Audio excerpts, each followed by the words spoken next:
Keberadaan limbah yang setiap harinya terus meningkat menjadikan sebuah masalah yang tidak pernah ketemu titik solusinya. Bermacam-macam limbah membuat makin buruk kualitas lingkungan di sekeliling kita. Mulai dari limbah organik maupun anorganik yang berasal dari rumah tangga, peternakan, pertanian hingga hasil dari produksi industri.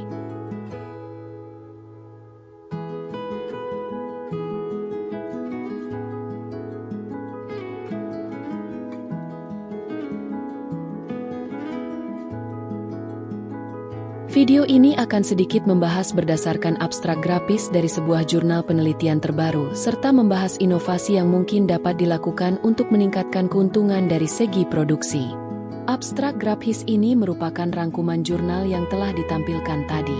Pada bagian kiri atas menunjukkan monitoring parameter operasional unit fermentasi.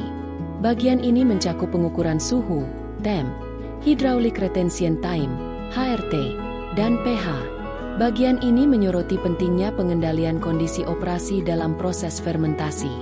Bagian kiri tengah menunjukkan komposisi limbah yang digunakan sebagai bahan baku. Berbagai jenis limbah digunakan, seperti limbah soft drink, limbah pabrik bir, limbah susu, dedak, grind, sisa makanan, food waste, dan limbah restoran, restaurant scraps. Ini menunjukkan bahwa penelitian ini menggunakan campuran limbah makanan. Bagian kiri bawah menampilkan asam organik yang didapatkan dari hasil fermentasi tersebut seperti asam laktat, asam asetat, asam propionat, asam suksinat, dan asam butirat. Bagian tengah atas menunjukkan penilaian kondisi proses yang mengarah pada kondisi yang dioptimalkan untuk produksi asam laktat, yaitu pH rendah, suhu moderat, dan variasi umpan, variable feed. Ini adalah hasil dari eksperimen dan analisis yang dilakukan dalam penelitian. Grafik di tengah kanan menampilkan data produksi asam laktat dan asam organik lainnya terhadap waktu dalam hari. Grafik ini menunjukkan fluktuasi konsentrasi berbagai asam selama proses fermentasi. Bagian kanan tengah bawah, labu Erlenmeyer menggambarkan produk asam laktat yang dihasilkan. Ini adalah hasil akhir dari proses fermentasi dan pemurnian, yang mungkin dibahas lebih detail dalam jurnal. Bagian bawah menyoroti potensi ekonomi pemulihan asam laktat.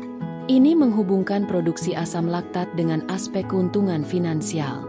Grafik di sebelahnya membandingkan profit proyek antara digester anaerobik tipikal, garis merah, dengan implementasi pemulihan asam laktat, garis hijau. Grafik ini menunjukkan potensi peningkatan keuntungan dengan adanya pemulihan asam laktat.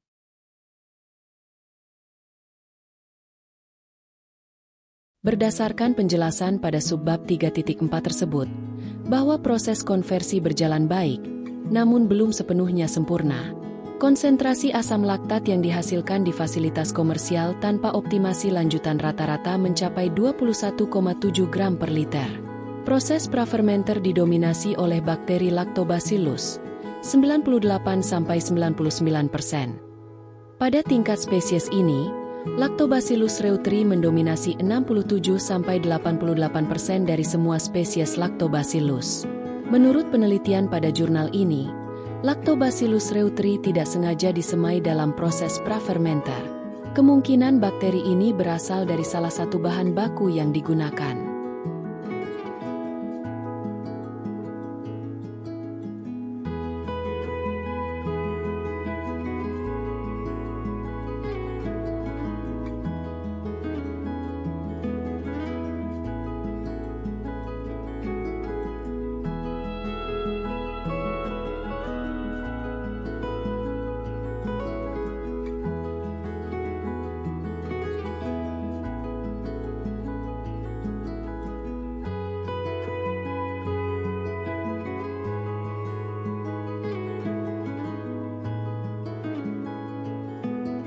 Proses konversi ini menghasilkan asam organik yang berguna untuk memproduksi biogas.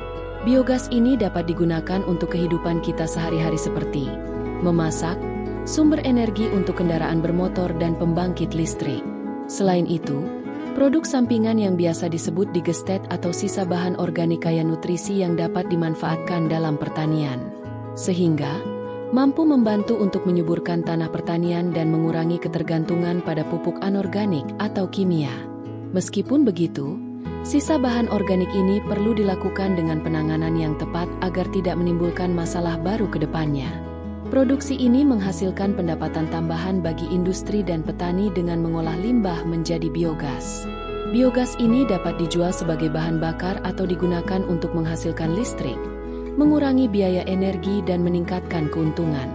Selain itu, pengurangan limbah organik menghasilkan penghematan biaya pembuangan dan meningkatkan efisiensi operasional.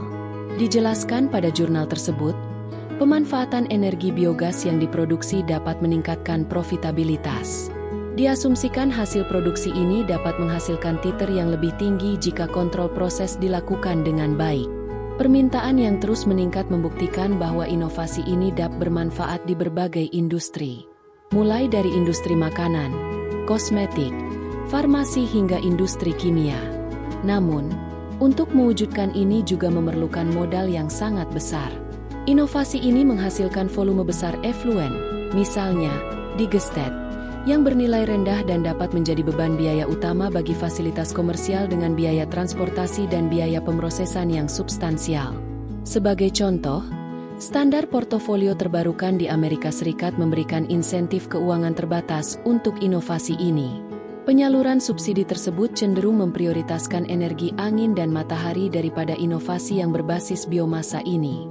Terlebih lagi, proyek ini bersaing dengan subsidi yang sudah ada sebelumnya, yaitu bahan bakar fosil.